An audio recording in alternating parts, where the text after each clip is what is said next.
ये तो बटेरी है, बटेरा भी नहीं है। ये देखो इसके तो अंदर अंडे भी हैं। ये अस्सलाम वालेकुम, कैसे हैं आप सब? उम्मीद करती हूँ सब ठीक होंगे। तो आज आपको नजर आ रहा होगा जो सारे मेरे बटेरे हैं उनमें से ये एक जो बटेरा वाइट वाला, इसकी आंखों का कोई इन्फेक्शन हुआ था। तो मैं 2 दिन से इसकी केयर कर रही हूँ। इसकी आंखों में मैं ड्रॉप भी डाल रही हूँ और इसको मैं सेफ्ट्रॉन सिरप के कतरे भी दे रही हूँ, लेकिन इसको फर्क नहीं आ रहा। इस बेचारे की आंखों का कोई मसला है जिससे ये खा पी भी नहीं सकता।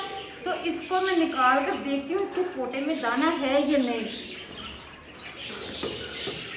ये देखें, ये अच्छा भला था बेचारा। ये एक आंख तो इसकी खराब थी पहले से ये, और ये दूसरी भी हो चुकी है। और इसका पोटा हम चेक कर लेते हैं। ये इसका पोटा बिल्कुल खाली है और इस बेचारे की गर्दन भी सूखी हुई है। तो ये पता नहीं इनको क्या बीमारी होती है, इसका जो मर्जी। ये ना हो कि ये हराम हो जाए, तो इससे बेहतर है कि हम इस एक बटेरे को ज़िबा कर लेते हैं। इस बेचारे की आंखों का बहुत मसला हुआ है, तो इसकी वजह से जो दूसरे मेरे बटेरे हैं उनमें भी इन्फेक्शन जाएगा और उनकी भी आंखों का मसला बनेगा, तो वो भी बीमार हो सकते हैं। तो इस बटेरे को मैं यहाँ छोड़ती हूँ। ये देखें, इस बेचारे को यानी कि दाना खाने के लिए तरसता है। हम इसको सिरिलैक्स खिला रहे हैं, वो भी थोड़ा सा इतना सा खाता है और फिर ऐसे सांस कर लेता है जैसे अभी इसमें मर जाना है। तो ये भी हमें इसका डर लगता है। ये मेरा बटेरा बहुत पुराना है, तकरीबन साल से ऊपर से दिन हो गए थे मेरे पास रह रहा था ये बटेरा। तो इसके साथ की मैं फीमेल भी लेकर आई थी, लेकिन इस बेचारे की अब ये आंखों का मसला है। तो फिर हम इसको कर लेते हैं ज़िबा। मैं छुरी पहले थोड़ी सी तेज़ कर लेती हूँ। और बटेरा भी मेरा देखो केज के पीछे घुस गया, और मेरे पैरेट भी देख रहे हैं कौन सी चीज़ हमारे केज के पीछे आई है। और ये पैरेट कोई डरने वाले हैं, ये तो लकड़ियों को नहीं छोड़ते। ये अंदर क्या है? अच्छा, अंदर भी पैरेट बैठा। मैं समझी अंदर इतना बड़ा अंडा। पैरेट का सर वाइट है ना, ऐसे लग रहा है जैसे गोल सा अंडा हो। तो थोड़ी हमारी तेज है, यहाँ से निकल जाओ, जल्दी करो। बाल्टी एक छोटी सी मिली है, इसके अंदर हम बटेरे को डाल देंगे ज़िबा कर कर, और बटेरे को पकड़ते हैं। बटेरा गया किधर है? वो कोने में, इधर से मैं पकड़ती हूँ। ये तो ये पागल है तू। ये देखो कितनी मट्टी है, मोटे को गिला कर देती है, उसके सारे पर गिले हो जाते हैं, सारी मट्टी लगा देती है। जब तक स्कूल नहीं ना खुद तुम्हारे यही काम होंगे, इसलिए मैं कहती हूँ कि इसको ज़िबा करवा दो। मोटो को जान छुड़े तंग करती रहती है हर वक्त, मोटो ही नहीं संभाली जाती है।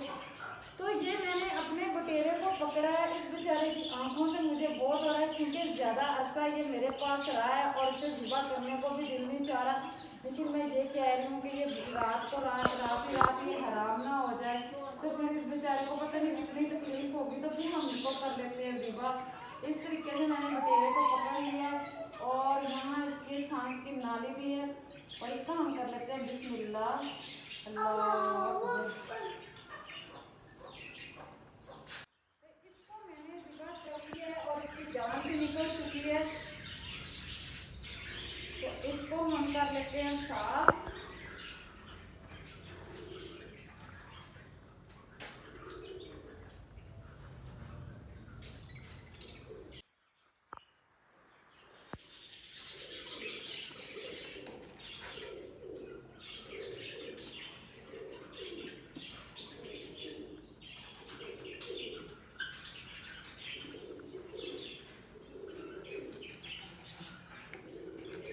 तो हमने अपने बटेरे को, इसकी हमने खाल उतार ली है और अब इसका पेट रहता है चेक करने के लिए, वो करते हैं। और जो मुर्गी साहब है ये अपने कमांडो को फौरन ही भगा कर ले आई कि आओ जल्दी से हम छिछड़े खाएं और जल्दी से बड़े हो जाएं। और ये देखना कैसे पकड़ती है ये छिछड़े। ये देखो, ये इस मुर्गी, ये देखो। और इसे डर भी लगता है कि हाथ में ठुमना मारेगी। ये पकड़ो, ऐसे फौरन ही भाग के आ जाती है। जब भी कुछ ज़िबा करो तो इसे इतला हो जाती है कि आज भी खाना तैयार हो रहा है, जल्दी से खाएं। और बच्चा भी चू चू करता हुआ साथ है, इसलिए तो वो ज़्यादा कमांडो बना हुआ है। बेचारा बटेरा तो हमारा कुछ ज़्यादा ही वीक हो चुका था। 2 दिन से तो इस बेचारे के साथ ये आंखों का मसला था। ये तो हम जो केयर इसकी करते रहे ना, उससे फिर भी इसने कुछ टाइम निकाल लिया। अगर ये हम ना करते तो इस बेचारे का तो पता नहीं क्या बनना था। लेकिन हमारी कोशिश फुल थी कि ये बच जाए, अपने साथियों के साथ रहे। लेकिन बेचारे की ज़िंदगी जितनी, ये तो बटेरी है, बटेरा भी नहीं है। ये देखो इसके तो अंदर अंडे भी हैं। ये देखो, ये तो अंडे हैं, ये तो बटेरी है, फीमेल है। ये तो हम तो समझे ये बटेरा है। तो इसके साथ ही अब हम अपनी वीडियो का एंड कर देते हैं। हमारे चैनल को लाइक और सब्सक्राइब याद से तवज्जो से कर दिया करें। और अल्लाह हाफिज़।